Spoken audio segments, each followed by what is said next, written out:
Hi, Dad. Do you have a hobby? Even if you don't think you do, you probably do. You like maybe watching football, or you like fishing, or you like reading books, you like traveling. There's just lots of things, and hobbies are one of those natural things in life that we get attracted to. I think one of the reasons that we're so attracted to hobbies is that it engages us at two levels. We engage in the mental aspect of a hobby. On a trip, you're planning where you're going, looking at books, looking at the maps, all those kind of road trip where we look at it, but there's also something that's inside of us that we like and we feel, and it's in our heart, and so we want to engage in this in a hobby.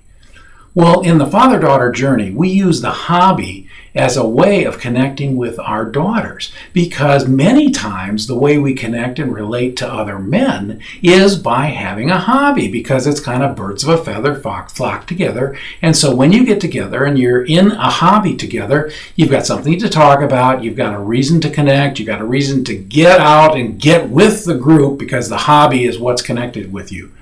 And so we use that same relational aspect of a hobby to try and do this with our daughters, because having a relationship, especially with our teenage daughters, is one of our goals. It's a big deal. And we can screw this up. Believe me, we can screw it up, because we try to go, well, I want you to like my hobby. I want you to like my hobby. Well, your daughter probably has different hobbies than you do, and you probably have different hobbies than she does. But the thing is, you can have a hobby together. Well, how are we going to do that? Well, one of the easiest ways is to find something that you both might like findmeahobby.com, lots of websites, and we could go through areas of hobbies and suggestions, but there's so much stuff on the internet that you can just browse around a little bit and come up with some places. Some of these websites, they'll have 3-4 pages of different hobbies, so you can get together with your daughter on maybe a Saturday morning for breakfast and say, look, I really wanted to try to have a hobby with you.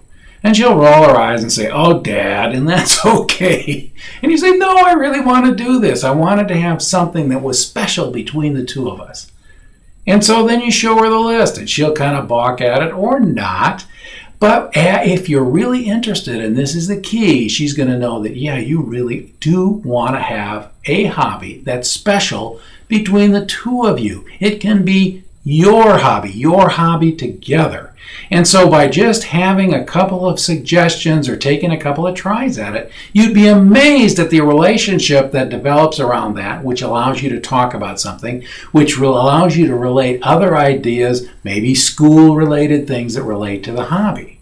And so by not having that connection, you're really set at a disadvantage. And the way to do it, of course, is to be intentional, because if you don't do it, guess what? Highly unlikely that it doesn't happen.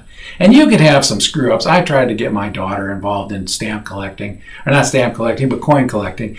And she talks about this in the book, but it's okay. That doesn't mean we can't enjoy things together. And of course, I've talked about Colorado and skiing, and living in Colorado. We had a great time skiing together.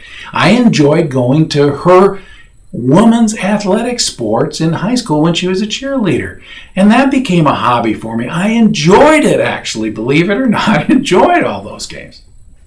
So the main thing here is to find something that you can like together, and it's something that you can get your head around and your heart around, and you'll be surprised how this will build a relationship between the two of you. Thanks for stopping by.